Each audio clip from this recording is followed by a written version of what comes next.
بڑے دنوں سے خبر آ رہی ہے لیکن کل اس کو مزید انفولڈ کر دیا گیا سیکٹری الیکشن کمیشن کنور دلشاد صاحب نے،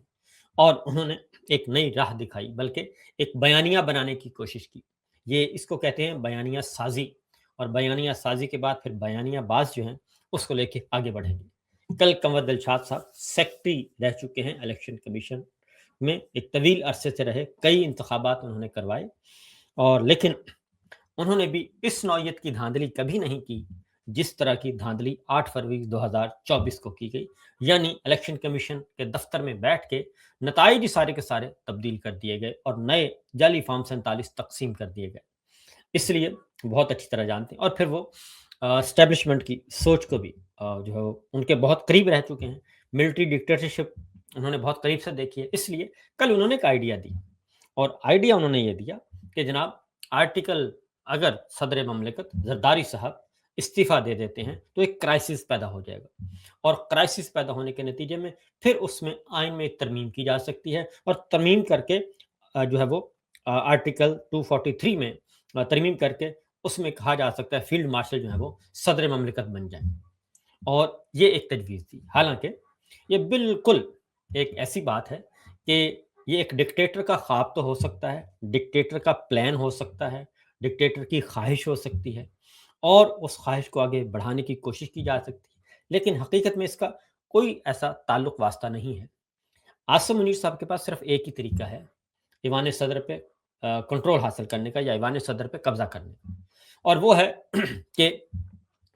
آئین کو معطل کریں، اور آئین کو معطل کر کے ان کو گھر بھیج دیں اور آسانی سے اپنا ایوان صدر میں آ جائیں، بالکل اسی طریقے سے جیسے صدر پرویز مشرف صاحب نے کیا تھا۔ رفیق تارڑ صاحب کو انہوں نے گھر بھیج دیا اور خود آ کے بیٹھ گئے اور ایزیوم کر لیا چارج، اور شروع ہو گئے، صدر مملکت بھی بن گئے، آرمی چیف بھی تھے، چیف ایگزیکٹو بھی تھے، صدر مملکت بھی بن گئے۔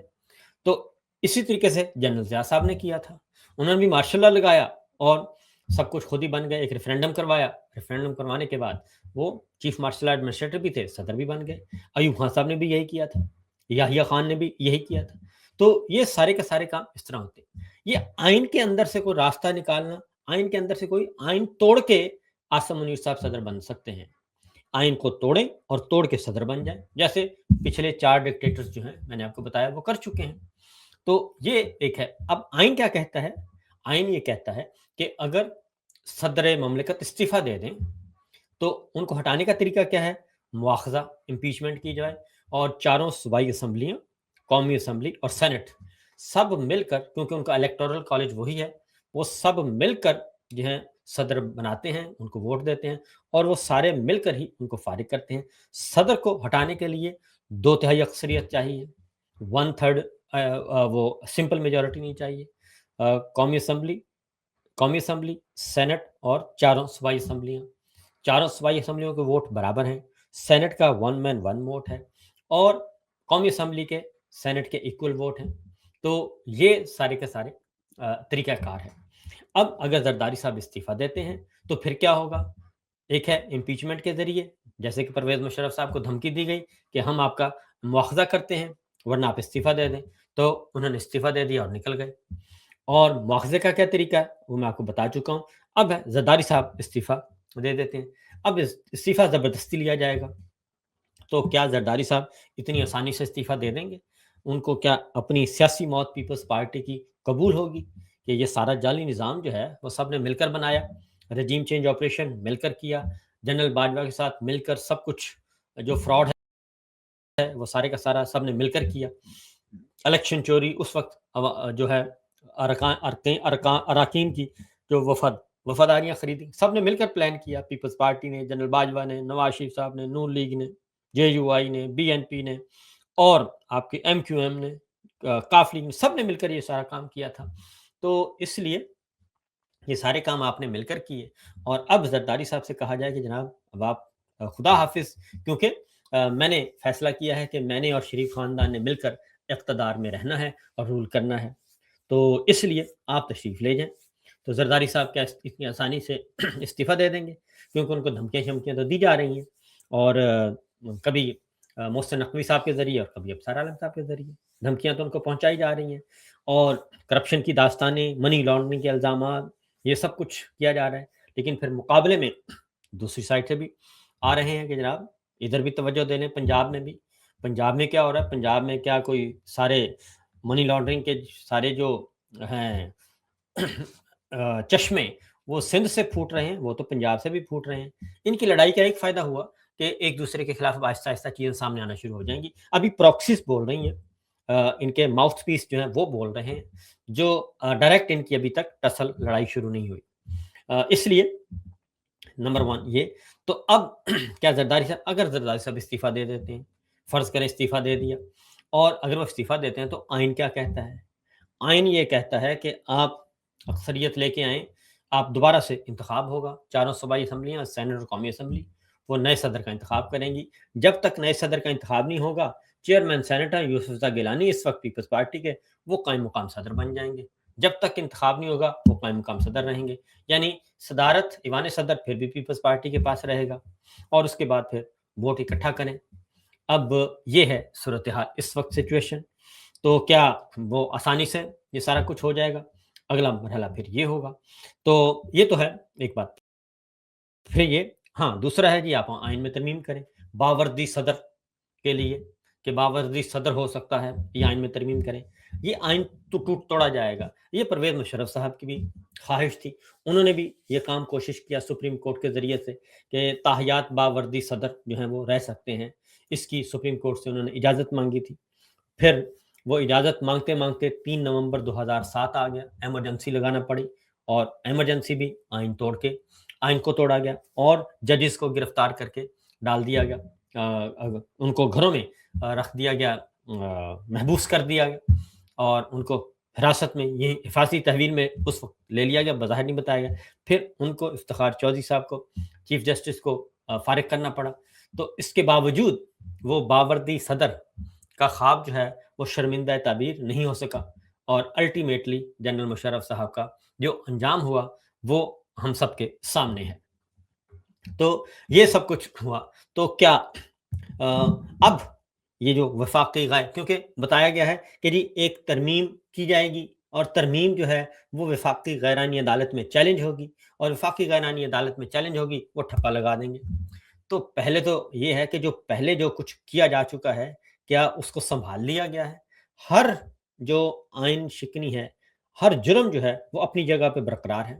ہر جرم برقرار ہے، کوئی آگے پیچھے نہیں ہوا۔ اس لیے یہ جو خواہش ہے، یہ جو ہے اندر سے اٹھتی ہے، ایک اٹھان اٹھتی ہے، تو یہ میرا اپنا جو ہے اس وقت یہ نہ ہونے کے برابر ہے۔ اور اگر یہ حرکت کرنے کی کوشش کی گئی تو جنرل عاصم منیر صاحب کا یہ جو فیلڈ مارشل کا عہدہ ہے وہ بھی، اور یہ جو آرمی چیف کا عہدہ ہے وہ بھی، اور جو چیف آف ڈیفنس فورسز کا عہدہ ہے یہ بھی، یہ سارے کے سارے دھڑام سے ایک ہی دفعہ، بلکہ اس میں مزید تیزی آ جائے گی، اور ان کے زوال کی جو رفتار ہے وہ مزید تیز ہو جائے گی اگر انہوں نے یہ حرکت کرنے کی کوشش کی۔ اور کیونکہ یہ اس وقت تو پھر بھی وہ فوج کی کمانڈ ہے، کیونکہ جب وہ ایوان صدر پہنچیں گے تو ایوان صدر پہنچنے کے بعد ان کو مزید کیا کرنا پڑے گا، کیونکہ پرویز مشرف صاحب بڑے جاندار صدر تھے، تو ان کو پارلیمنٹ کے سامنے آنا پڑے گا، قومی اسمبلی میں آنا پڑے گا، خطاب کرنا پڑے گا سینٹ کے سامنے آ کے ہر سال۔ تو عاصم منیر صاحب جو ہیں اس وقت پھر ہوں گے ایک پبلک پراپرٹی بن جائیں گے۔ پھر یہ نہیں ہوگا کہ جناب ان پہ تنقید جو ہے وہ مسلح افواج پہ تنقید تصور کی جائے گی، ان پہ تنقید جو ہے وہ سیکورٹی پہ تنقید سمجھی جائے گی، ملکی سلامتی پہ حملہ سمجھا جائے گا۔ پھر وہ نہیں ہوگا، کیونکہ انہوں نے تو اپنی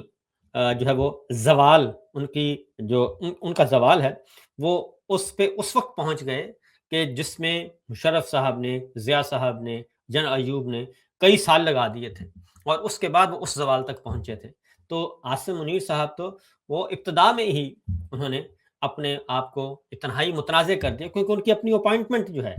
ان کی اپنی اپوائنٹمنٹ بطور آرمی چیف، ان کی اپنی اپوائنٹمنٹ بطور چیف آف ڈیفنس فورسز، ان کا عہدہ فیلڈ مارشل، یہ سارے کے سارے متنازع ہیں، اور متنازع ترین ہے، بلکہ غیر آئینی، غیر قانونی، غیر جمہوری، غیر اخلاقی۔ تو اس لیے یہ ہو ہی نہیں سکتا، اور اگر انہوں نے یہ کرنے کی کوشش کی تو ان کی جو اقتدار کا ایوانوں سے نکلنے کی رفتار ہے وہ نہ گھر کے رہیں گے نہ گھاٹ کے رہیں گے، نہ جی ایچ کیو ان کے پاس بچے گا اور نہ ہی ایوان صدر بچے گا۔ تو اس لیے میں یہ چاہتا ہوں کہ وہ جلد از جلد یہ کام کر لیں اور جو کروانا چاہتے ہیں وہ بھی جلدی جلدی ان سے کروائیں۔ اب آتے ہیں اگلا سینیریو جی، یہ تو ہے جنرل عاصم منیر صاحب کا۔ اس کے بعد زرداری اب ہمیں ترمیم کرنی پڑے گی، 2/3 اکثریت سے ترمیم کریں گے اگر انہوں نے بننا ہے باوردی صدر، تو کیا پیپلز پارٹی جو ہے وہ اپنے ہاتھوں سے اپنا مستقبل تباہ کر لے گی؟ اور پیپلز پارٹی، بھٹو خاندان، زرداری خاندان، پورا صوبہ سندھ اور بلوچستان میں ان کی حکومت جھوٹی سچی جو بھی ہے، تو کیا پیپلز پارٹی بالکل سسٹم سے آؤٹ ہونے جا رہی ہے، پولیٹیکل سسٹم سے باہر نکل رہی ہے؟ تو کیا وہ آمادہ ہو چکی ہے؟ کیا بلاول بھٹو صاحب کا کیریئر ختم؟ کیا زرداری صاحب یہ چاہیں گے؟ کیا فریال صاحبہ یہ چاہیں گی؟ تو کیا اپنے ہاتھوں سے پیپلز پارٹی جو ہے وہ پلیٹ میں رکھ کر شریف خاندان جن کا ان کے ساتھ ازلی ہے دشمنی ہے، ان کو سب کچھ پلیٹ میں رکھ کے دے دیں گے اور کہیں گے جناب آئیں مریم صاحبہ آپ وزیر اعظم بن جائیں، اور جناب علی ڈار صاحب آپ پنجاب لے لیں، اور ہم سے بلوچستان بھی گیا، ہم سے سندھ بھی گیا، ہم سے سب کچھ گیا، اور سندھ میں بھی آپ جام صادق کو لے آئیں تاکہ وہ ہمیں مزید ہمارا جینا بھی حرام کر دے۔ تو یہ سب کچھ کیا ہو جائے گا؟ تو پیپلز پارٹی کیوں کرے گی 2/3 اکثریت؟ دوسرا، پھر اگر پیپلز پارٹی نہیں شامل ہوتی پھر پاکستان تحریک انصاف ہے، تو پھر پاکستان تحریک انصاف کے ساتھ جناب عاصم منیر صاحب معاملہ طے کریں گے، عمران خان کے ساتھ معاملہ طے کریں گے اور ان کو کہیں گے کہ جناب آئیں 2/3 اکثریت کے ساتھ مجھے باوردی صدر بننے دیں، پھر میں آپ کے لیے آسانیاں پیدا کروں گا۔ اور اس صورت میں کیا ہوگا؟ اس صورت میں یہ ہے کہ اگر پی ٹی آئی کو ملاتے ہیں پیپلز پارٹی ملتی ہے، اگر پی ٹی آئی کو ملاتے ہیں عاصم منیر صاحب، تو پھر اس کا مطلب ہے کہ وزارت عظمیٰ آپ کو پاکستان تحریک انصاف کو دینی پڑے گی، اور پاکستان تحریک انصاف کو دینے کا مطلب ہے نون لیگ کو آپ فارغ کر رہے ہیں۔ اب نون لیگ والے کیسے فارغ ہوں گے؟ کیونکہ وہ تو نواز شریف صاحب، مریم صاحبہ جو ہے وہ تو تیار بیٹھے ہیں اپنی پراکسیز، اپنا ہر طرح کا لے کے، کیونکہ وہ کہتے ہیں کہ جناب ہمارے پاس بھی بہت کچھ ہے اور ہمارے پاس بھی بہت زیادہ اہم میٹیریل ہے، تو پھر ہم بتائیں گے کہ جناب یہ سارا کچھ کھیل کیسے کھیلا گیا، پھر ہم گواہیاں دیں گے۔ تو نون لیگ جو ہے وہ کیا اتنی آسانی سے چھوڑ دے گی؟ کیونکہ نون لیگ کا مسئلہ یہ ہے کہ حکومت چل نہیں رہی، اور سارے کا سارا جو ہے وہ بار بار وہ مریم صاحبہ ہوں، وہ نواز شریف صاحب ہوں، شہباز شریف صاحب ہوں، یا ان کے ہرکارے ہوں، وہ سب کے سب ایک ہی بات کہتے ہیں کہ یہ سارا کچھ عاصم منیر صاحب کر رہے ہیں۔ ایران امریکہ جنگ، جناب اس عاصم منیر صاحب، ایران اسرائیل جنگ عاصم منیر صاحب، افغانستان جنگ عاصم منیر صاحب، انڈیا کے ساتھ جنگ عاصم منیر صاحب، معیشت عاصم منیر صاحب، اور سیاسی بحران عاصم منیر صاحب، آئین توڑا جا رہا ہے عاصم منیر صاحب، اور عمران خان قید میں ہے عاصم منیر صاحب، جیلوں کے دروازے بند ہیں عاصم منیر صاحب، ظلم ہو رہا ہے عاصم منیر صاحب، 9 مئی عاصم منیر صاحب، 8 فروری الیکشن چوری عاصم منیر صاحب۔ وہ تو یہ کہہ رہے ہیں کہ ہم تو لینا نہیں چاہتے تھے، تو یہ تو زبردستی ہمیں دیا گیا ہے۔ تو یہ ہے نون لیگ، اور آپ کو معلوم ہے کہ پھر ان کی زبان کی کاٹ جو ہے وہ تو پھر ویڈیوز تک چلے جاتے ہیں۔ تو یہ سارا نظام جو ہے جو جھوٹ پر مبنی بنایا گیا، تو یہ سارا نظام وہیں کا وہیں ہے۔ اب معاملہ ہے دوسرا، اب مسلم لیگ نواز کے ساتھ بھی اگر ان کو مائنس کرتے ہیں تو پھر وہ بولیں گے، کیونکہ انہوں نے تو فوراً چلے جانا ہے، ان کے چلے جائیں گے فوراً، وہ تو لندن روانہ ہو جائیں گے، لندن جائیں گے آرام سے، وہاں پہ بیٹھ کے پھر لندن میں چلے جائیں گے، سعودی عرب میں چلے جائیں گے، قطر میں چلے جائیں گے، وہ پھر وہاں پہ جب بیٹھ کے جو انہوں نے کارستانیاں کرنی ہے وہ پھر ساری دنیا دیکھے گی۔ تو یہ اگلا معاملہ ہے۔ تو اس لیے اب ایک ہی تو پیپلز پارٹی اس سارے معاملے میں ہو کیا رہا ہے؟ وہ یہ رہا ہے کہ پیپلز پارٹی اور پاکستان تحریک انصاف یہ ایک دوسرے کے قریب آ رہے ہیں۔ کل ہم نے قومی اسمبلی میں دیکھا کہ پاکستان تحریک انصاف نے بھی مہنگائی کے خلاف احتجاج کیا، ان کا احتجاج ذرا تھا سیٹوں سے اٹھ کے تھا، اسپیکر کے سامنے آ گئے، وہاں پہ احتجاج کیا، نعرے بازی کی، سب کچھ کیا، اور مہنگائی کے خلاف یہ ان کا پہلا ایک اچھا ماحول بنایا انہوں نے، کیونکہ ہونا چاہیے تھا عوامی مسائل کو اٹھائیں۔ تو اس کے بعد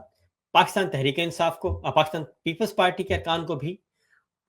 حکومت کو آڑے ہاتھوں لیتے دیکھا گیا، وہ بھی کوشچن پہ کوشچن، اور انہوں نے تو حرام خور تک کا الفاظ استعمال کیے، اور یہ جو بجلی مہنگی کی جا رہی ہے، پیٹرول مہنگا کیا جا رہا ہے، گیس مہنگا کیا جا رہا ہے، یہ سب کچھ کو لے کر انہوں نے یہ کام کیا، کیونکہ جعلی فارم 47 ہے۔ پیپلز پارٹی، ایک بات ذہن میں رکھیے گا، پاکستان جو جعلی فارم 47 ہے وہ نون لیگ، 90% جعلی فارم 47 نون لیگ کو ملا ہے ڈائریکٹ الیکشن میں، اور اس کے بعد ملا ہے کاف لیگ کو، اس کے بعد ملا ہے ایم کیو ایم کو۔ یہ ایم کیو ایم کا 100% جعلی فارم 47 ہے، پاکستان مسلم لیگ چودھری شجاعت صاحب کا 100% جعلی فارم 47 ان کا ہے، اور اسی طریقے سے آپ کا پیپلز پارٹی کو کوئی 2-4 سیٹیں دے دی ہوں گی، اور اس کے علاوہ باقی سارا جو ہے وہ فارم 45 ہے ان کے پاس، فارم 47 نہیں ہے، اور ان کا 90% فارم 45 ہے، 10% فارم 47 ہے، تو سب کے ساتھ فارم 47 تو دیا ہے نون لیگ کو، ایم کیو ایم کو، اور ان کو یہ سارے دے کے اور وزیر اعظم شہباز شریف کو بنا دیا گیا۔ تو آئندہ بھی جو فارم 47 ملنا ہے، اگر عاصم منیر صاحب رہتے ہیں تو وہ تو ملے گا نون لیگ کو، وہ پیپلز پارٹی کو تو نہیں ملنے والا، اور اس لیے پیپلز پارٹی کو پتہ ہے کہ ہمیں تو کٹ لگائیں گے، یہ سندھ سے بھی ہمیں کٹ لگا دیں گے اگر عاصم منیر صاحب اور نواز شریف صاحب اور مریم صاحب اکٹھے رہتے ہیں، شہباز شریف صاحب، یہ اگر ان کا یہ گٹھ جوڑ چلتا رہتا ہے نیکسس، تو سندھ میں ہمیں یہ کٹ لگائیں گے اور ہمیں وہاں سے ڈاؤن سائز کیا جائے گا، اور وہاں پہ بھی کسی اور کو اٹھا دیا جائے گا۔ تو اس لیے پیپلز پارٹی کو بھی بہت اچھی طرح ہے، پیپلز پارٹی آرام سے زرداری صاحب بیٹھے ہیں، ایوان صدر سنبھال لیا، 2 گورنر ہاؤس مل گئے، صبح الیکشن یہ بلوچستان کی حکومت مل گئی، ادھر سے آزاد کشمیر کی مل گئی، تو وہ تو آہستہ آہستہ چیزیں سمیٹتے یہاں تک پہنچے ہیں اور کام کر رہے ہیں۔ تو پنجاب اور مرکز جو ہے وہ ہے اس وقت پیپلز مسلم لیگ نواز کے پاس، مہنگائی، بے روزگاری، غربت، سرمایہ کاری، یہ سارے کا سارا، یہ سارے ایشوز جو ہیں، بجلی، پانی، گیس مہنگا، یہ سارے نون لیگ کے کھاتے میں ہیں۔ اب وہ بھی ذرا تھوڑا سا کبھی کبھی جب ان پہ پریشر آتا ہے، اس طرح کی خبریں آتی ہیں، تو ان پہ بھی ذرا وہ بھی اٹھتے ہیں۔ تو لہٰذا کل ہم نے دیکھا کہ کل انہوں نے بھی ہلکی سی جنبش لی،